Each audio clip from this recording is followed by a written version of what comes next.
Paz de nosso Senhor e Salvador Jesus Cristo seja com todos vocês que nos assistem neste momento. Que a graça de Deus, a graça do nosso Senhor e Salvador Jesus Cristo esteja com todos. Que Deus esteja abençoando a vida de vocês. Eu convido você para, neste momento, abrir a sua Bíblia juntamente comigo no Salmo 4.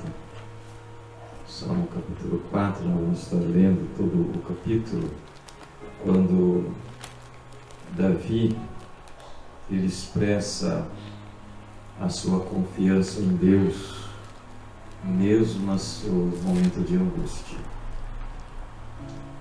Em nome de Jesus, responde-me quando clamo, ó Deus da minha justiça, na angústia me tens aliviado.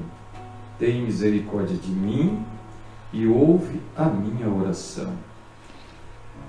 Ó homens, até quando tornareis a minha glória em vexame e amareis a vaidade e buscareis a mentira?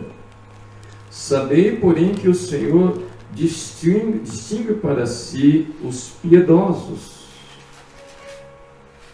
O Senhor me ouve quando eu clamo por Ele. Irai-vos e não pequeis. Consultai no travesseiro o coração e sossegai. Oferecei sacrifício de justiça e confiai no Senhor. Há muitos que dizem: quem nos dará a conhecer o bem?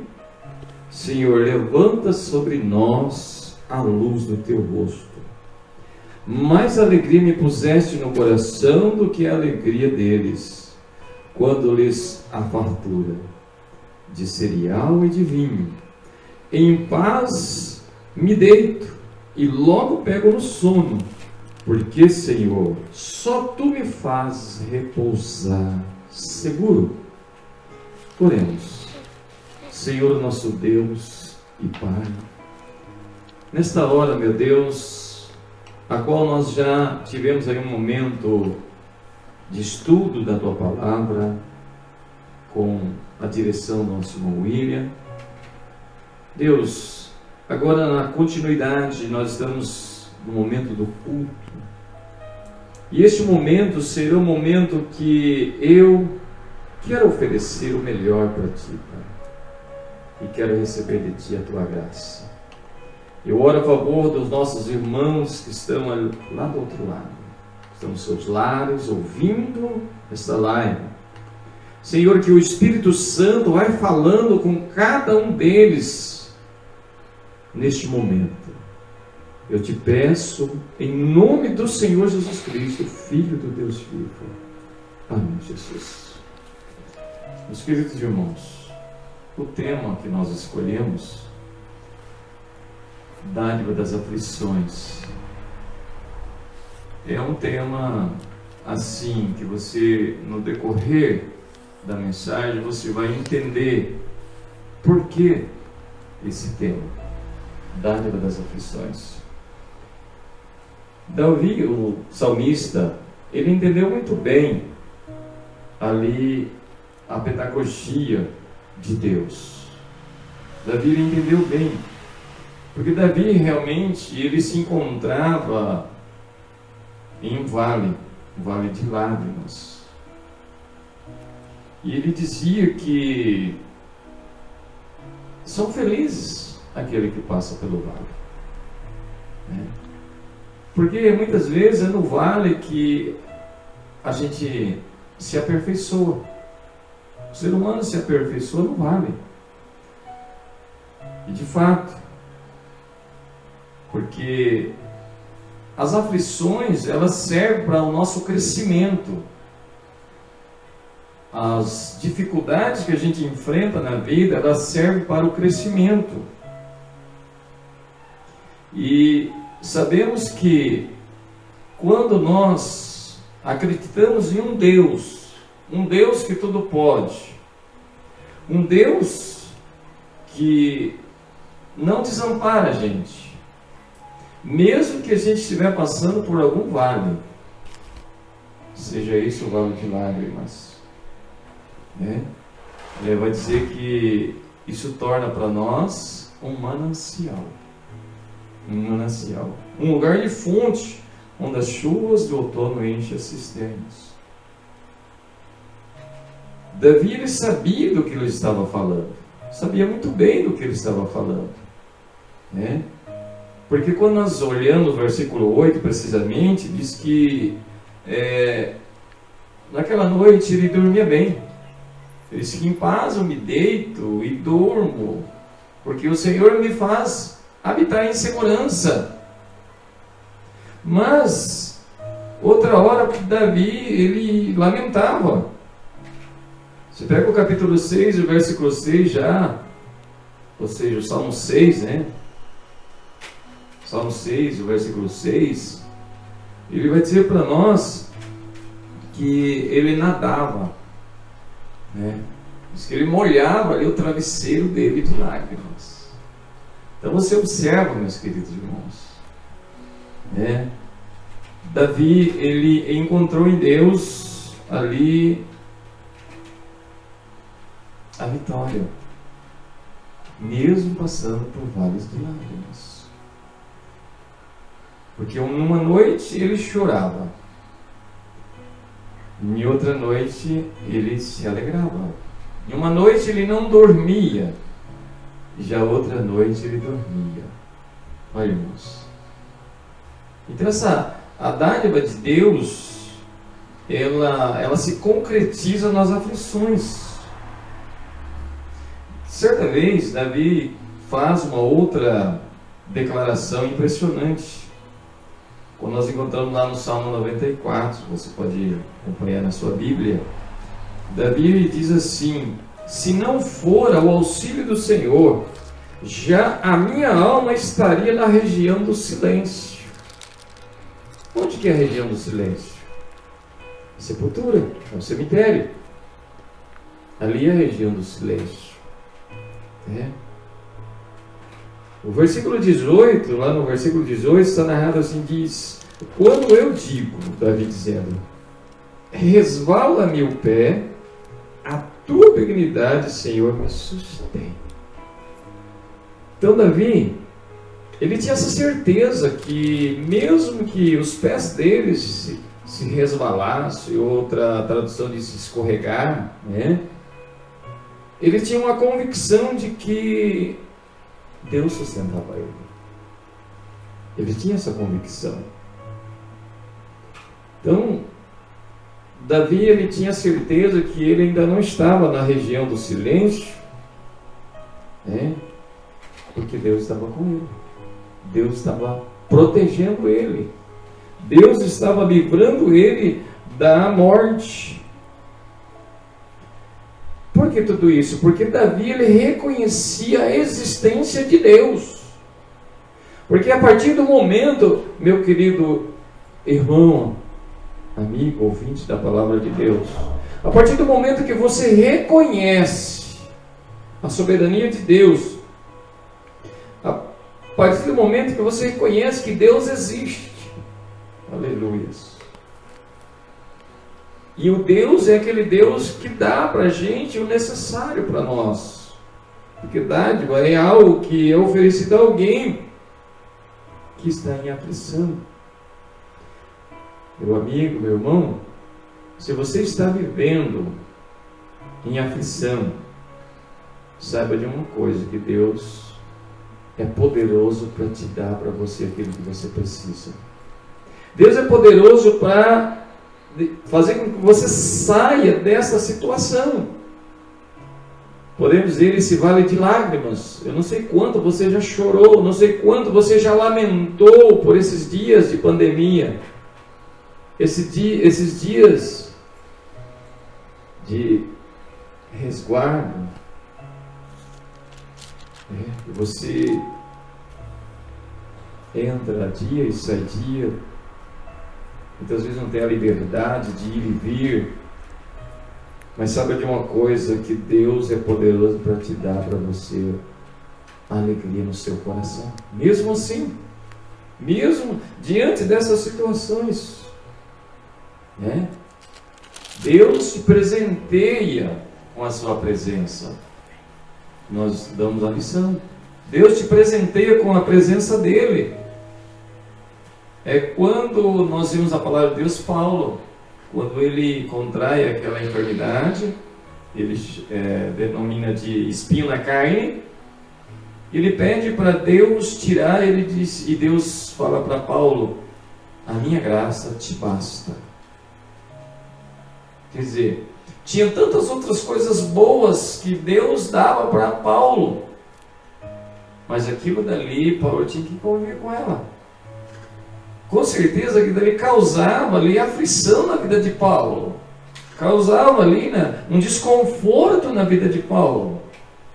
É por isso que Jesus diz, está lá no capítulo 16, 33 de João, ele diz assim: em mim tenhais paz, no mundo tereis aflições, mas tem de bom ânimo. Então essa paz, meu irmão, você vai encontrar somente em Jesus Cristo. Somente em Jesus Cristo. Por mais estranho que sejam as lutas da vida, por mais estranho que seja, alguém pode estar perguntando nessa hora: por quê? Por que isso? Por que daquilo? Por que essa pandemia? Por que surgiu? De onde veio? Não interessa. O que interessa é que Deus, Ele é o Deus que vai dar a você e a mim a saída para tudo isso. Não é verdade? Então, aí que você esteja vivendo esse momento da aflição, esse momento difícil na sua vida, faça como Davi, clame ao Senhor, presta-nos auxílio, Salmo 108, versículo 12, porque Davi vai dizer assim: porque vão é o socorro do homem, socorro do homem é vão. Como que o socorro do homem é vão? Ou seja, quando pode ser vão? Quando é um socorro que não está na direção de Deus. Você e eu, muitas vezes, dizemos assim: mas se fulano sair da direção do governo, olha, eu não sei o que vai ser. Irmãos, o único governo que não pode sair é o governo de Deus. Esse não pode sair da nossa vida. O governo de Deus, ele precisa permanecer na minha e na sua vida, porque os governos dos homens, tudo é passageiro. Às vezes você está confiando, esse governo, ele é muito bom. Sim, mas por que ele é bom? Porque Deus está dirigindo. E a partir do momento que o homem não deixa Deus dirigir mais, as coisas não vão bem.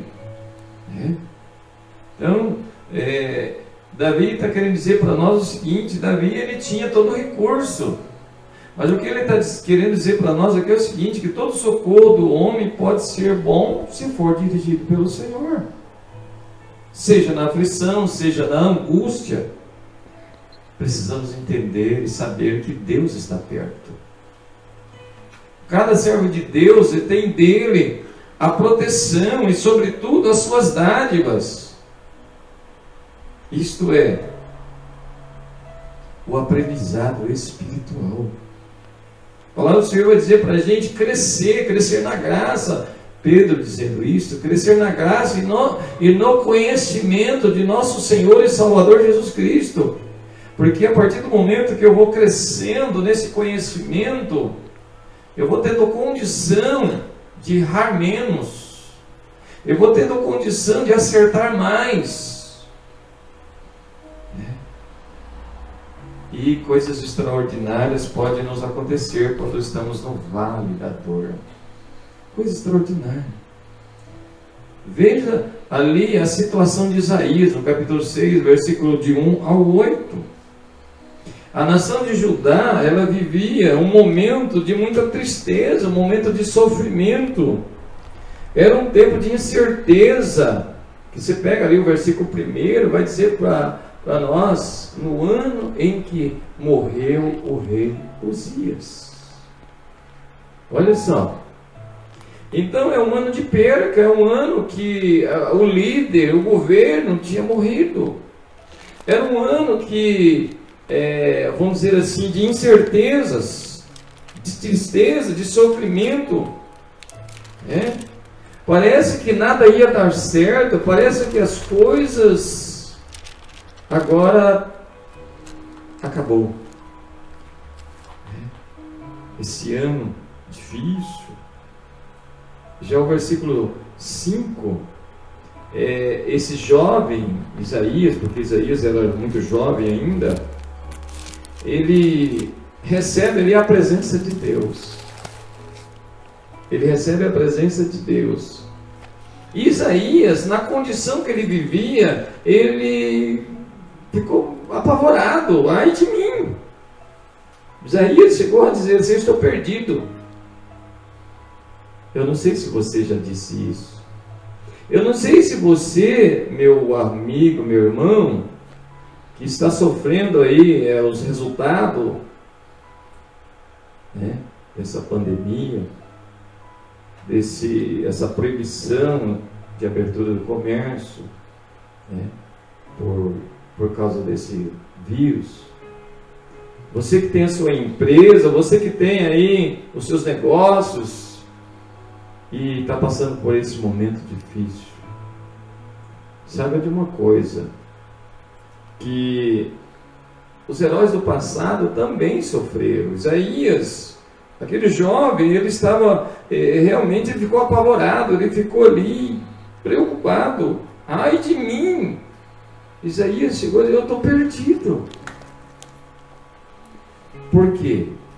Isaías, ele sabia o contexto que ele estava vivendo. Isaías, ele chegou até a expressar: eu sou um homem de lábios impuros e habito no meio de um povo de impuros lábios. Veja bem, irmãos.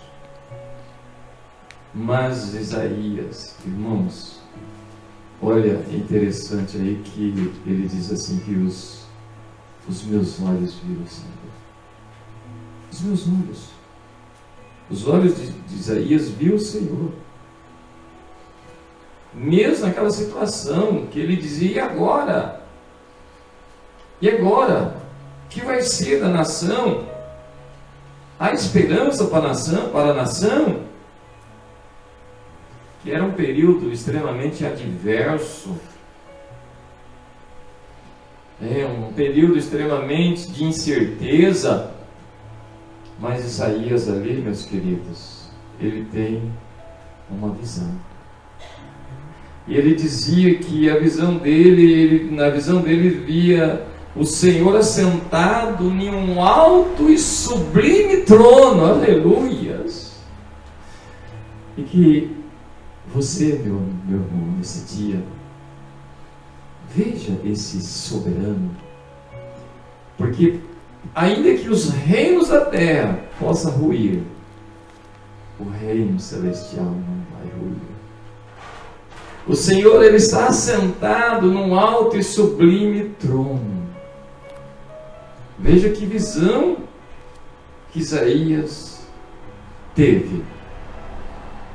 O que nessa visão Deus está querendo mostrar para Isaías? Mesmo nas aflições, mesmo nas incertezas da vida, mesmo na situação que na sua época a população estava vivendo, Deus mostra para Isaías que ele está acima de tudo.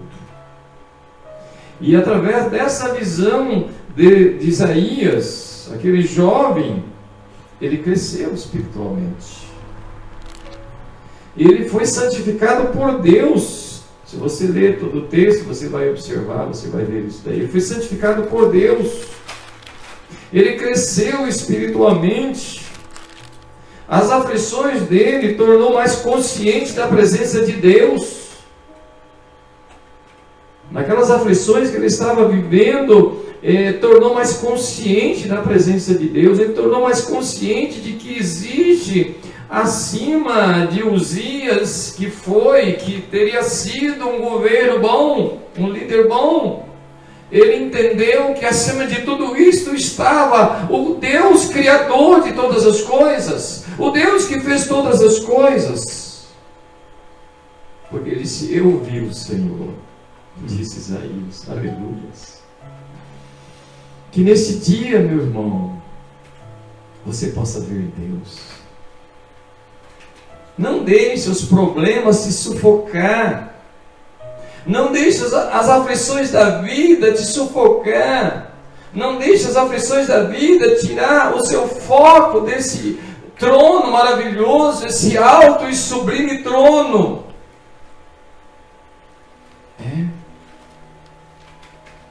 Tente imaginar Isaías agora contando para as pessoas. Tente imaginar um jovem, contando para as pessoas que ele viu o Senhor. Mas não interessa, meus irmãos. O que interessa é que Isaías viu Deus. Em meio ao caos, podemos dizer assim, em meio às situações adversas da vida, em meio às incertezas que eles estavam vivendo, ou seja, a população estava vivendo. Isaías, assim como Davi, ele creu. Davi, ele viu que acima dele, acima do governo dele, tinha um governo maior, que era o governo de Deus.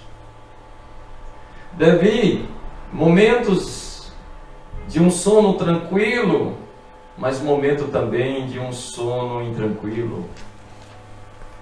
Momento que ele vivia alegre, mas um momento também de tristeza. Momento que ele dormia bem, momento que ele não dormia bem, momento que ele passava uma noite em lágrimas. Mas Davi, ele tinha certeza de que o seu Deus, o Criador dos céus e da terra, Ele é o que ia ajudar ele a sobressair daquela situação. Não importa, meu irmão, o momento que nós estamos vivendo, ou que você esteja vivendo, às vezes para você é algo que você não vê saída, mas saiba de uma coisa, a saída é Deus. Deus é a saída. Aleluia. Deus é a saída. Às vezes você pensa, mas eu já sofri tanto, eu já passei por tantas dificuldades na vida. Mas não importa, meu irmão. Não importa. O que interessa é que Deus, Ele nunca perdeu o controle. Não. Deus, Ele está no controle de todas as coisas. Lembre-se do que disse Jesus, a qual eu já citei aqui nesse momento de reflexão. Em mim tenhais paz. No mundo tereis aflições, mas tende bom ânimo, porque Jesus já venceu por nós. Jesus já venceu por você, meu amigo. Sabe que Deus vai te dar coisas boas para você, ainda que você esteja vivendo em aflição, assim como Davi viveu, assim como Isaías viveu. Mas Isaías, ele viu ali a presença de Deus, ele viu um trono, ele viu algo superior, supremo, algo que ele podia confiar. Mesmo ele sendo um jovem, ele viu algo, ele viu um trono. Ele viu um trono. Ele viu alguém que estava sentado. Ele viu alguém que não perde o controle. Ele viu alguém que, mesmo que o mundo esteja passando por essa dificuldade, ele viu alguém superior. Ele viu alguém maior do que qualquer situação na vida. Ele viu, Isaías, ele viu isso. Meu irmão, e você possa ver também. Às vezes você está imaginando como vai ser amanhã. Eu estou desempregado por causa dessa situação que está ocorrendo no Brasil. Eu estou desempregado, e agora? Peça para você ver o trono. Peça para você ver o Deus que reina. Peça para você ver. E Deus vai te dar essa bênção maravilhosa para você. Assim como deu para Davi. Davi, em certa ocasião, ele disse que Deus tirou ele de um charco de lodo, firmou os passos dele sobre uma rocha. Saiba de uma coisa, meu amigo, irmão, que esta rocha é Jesus Cristo. Ele está com você, Ele está conosco. Ele nos garantiu que não deixaria a gente órfão. Não. Mas Ele estaria com a gente. Ele estaria conosco através do Espírito Santo. Deixa o Espírito trabalhar na sua vida. Deixa o Espírito Santo falar com você. Deixa o Espírito Santo te guiar. Deixa o Espírito te direcionar a sua vida. Eu tenho certeza que quando tudo isso passar, você vai sair muito mais preparado, muito mais convicto. Amém? Que Deus te abençoe. Que o Espírito Santo de Deus continue falando no seu coração. Que o Espírito Santo de Deus continue dirigindo a sua vida. Peça ao Espírito Santo te consolar. Peça ao Espírito Santo te confortar. Peça. Peça àquele que comanda todas as coisas. O Consolador, como disse o Senhor Jesus Cristo. Eu enviarei o Consolador. Saiba que as aflições, elas servem para o nosso crescimento, para o nosso amadurecimento. Amém, Jesus.